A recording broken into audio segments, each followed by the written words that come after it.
especially what was it, Game 5? Like when y'all didn't close it out in Game 5, it Yeah. kind of felt like it was gonna be a walk down. I'm not gonna lie.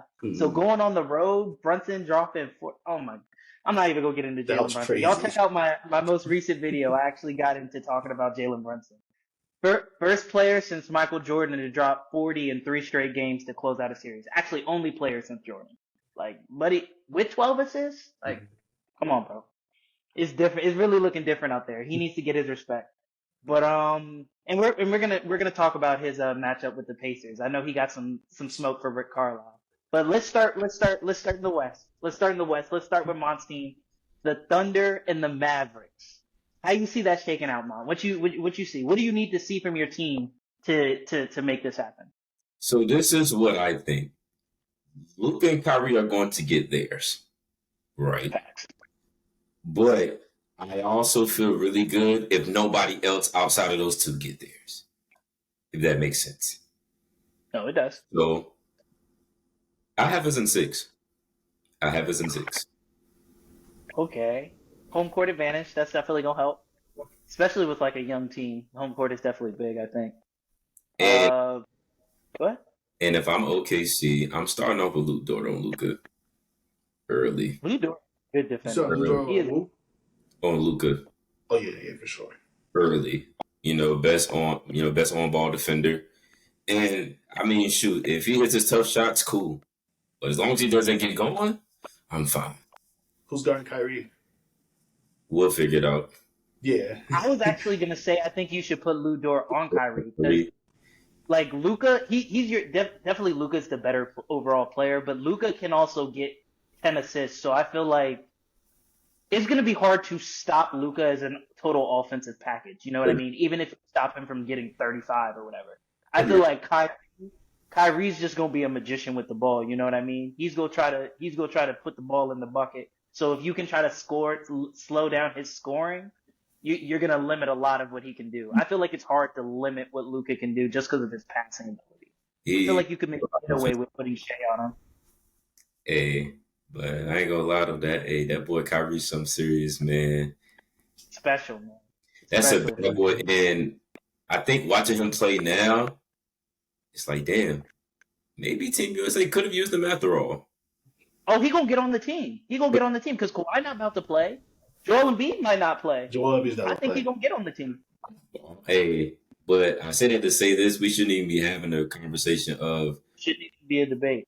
I mean, bro, let's call it like it is, man. Like, who else can we put to replace Kyrie Irving? No one. Good one, yeah. And they need to go on over to the Bench podcast because we kind of got into that on your podcast, Mom. We we did, bro. I'm about to Yeah, say, we got into that because Tyrese, bro, that was my biggest issue was Tyrese. but I get it. You want a young player there, but I mean, you also got Ant there too. I mean, shit, Ant is well deserving to be on Team USA. Thanks. Mm-hmm. Not to talk down on Tyrese, I mean, because we all know the man can play, but I think we could have found somebody outside of Tyrese. But I thought Brunson I should think, get. yeah, Brunson has a case too. Mm-hmm. Brunson, I also have an issue with Drew Holiday. I understand, and we kind of got into like he's gonna play his role and he's gonna play defense, something a lot of these guys is not about to do, you know. yeah. But I felt like, especially because with Kyrie being what 34, 33, 34, this is Mhm. probably his last time to be in it for real. I You know don't what I think mean? Kyrie's Probably, that old though. I think Kyrie's only like 31. really? I think so. Yeah. He's definitely younger than Okay. 33. He's kind of young. I'm about to say he was in the 2012 draft Like class. 2011, 2012, something like that. 2012, yeah. Because Drew is 34. Yeah. So Yeah. we can get him out. We can Mm-hmm. get him out of here. Put Kyrie in there. But okay, yeah, I definitely agree with that. I'm gonna go last. I want to hear what you think about the series, Jarrett. Who you see, Thunder versus Mavericks. I think the Thunder can get it if they neutralize, probably one of them. They're not gonna be able to do both. Yeah. But it's gonna be hard. But I feel like because I was thinking about it yesterday, I was like, yo, all right, I feel like Blue Dort is gonna guard Luka, but who's the one who's gonna guard Kyrie? Because I'm like, he's not no defensive stopper. They're gonna put like Jalen Williams on him, and then that might it might the take away from length. Jalen Williams as an offensive scorer because he's going to be tired from trying to chase around Kyrie. So it's going to be hard. So I feel like they're going to have to rely heavily on switching, help defense, and Shay's going to have to go crazy, like average 40. But I think they can do it. I think they can do it. Okay. Mm-hmm. So I guess I'm alone. I think the Mavericks about to do them in. I'm taking the Mavs in 6. I know. But the way I see it is a couple different breakdowns. I think as amazing as Shay's played this season, I think Luka's going to be the best player on the court.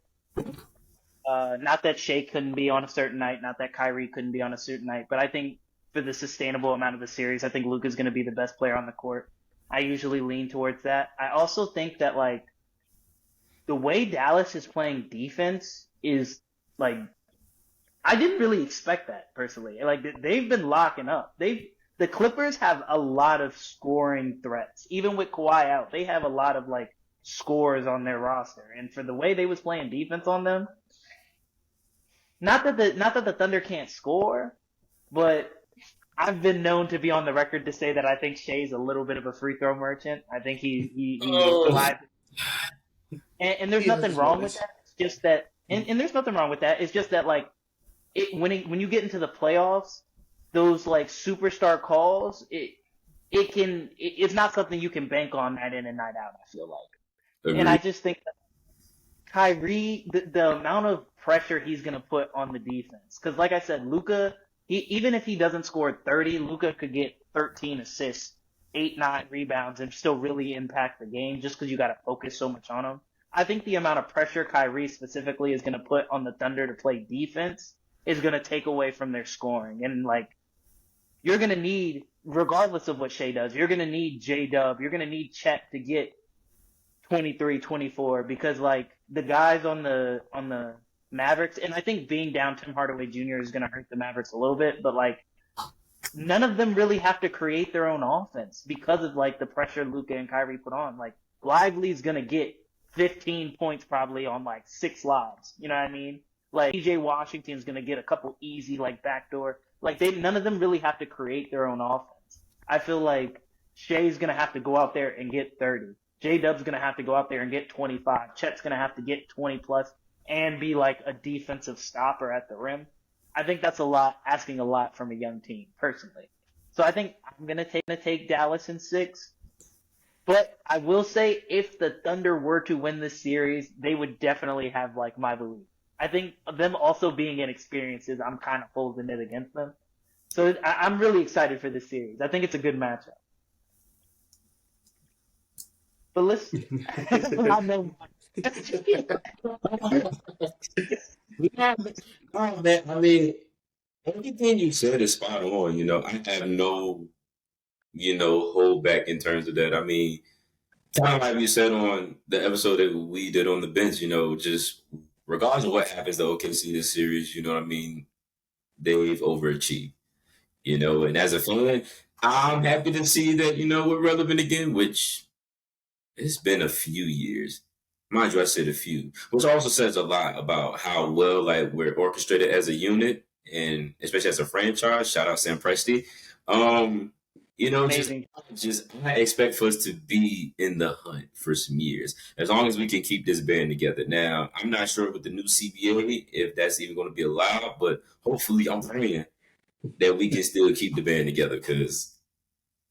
Depending on how things look, and let's say we get a piece or two here and there, we may, we trade one of our 57 first-round picks. I think we could get somebody, just might have put us over the hump. That is what makes them so special. Is like for a young team that's like already this successful, you still have so many picks that you could. Way Sam Presti's looking, you might just get another All-Star caliber player, or you could like parlay that into someone like. They're looking dangerous for the future. I won't deny that. And if I'm not mistaken, we have a lottery pick too next year. In this upcoming draft too. So I know who we get in this draft, man. I'm just saying. Don't be surprised if we're a top 4 team in the West again next season. You heard it here first. Top 4. Okay. I'm interested to see the way this one shakes out. For me personally, this this Thunder Mavericks matchup is my most exciting matchup of the first round. But let's slide on to the one I think a lot of people have really got their eyes on. Game 2 is happening tonight. In fact, we got the Timberwolves versus the Denver Nuggets. Thank you for watching another episode of The Last Word. Make sure you subscribe, like, and leave a comment down below so you're not missing out on any of the new content I drop on the channel. Love.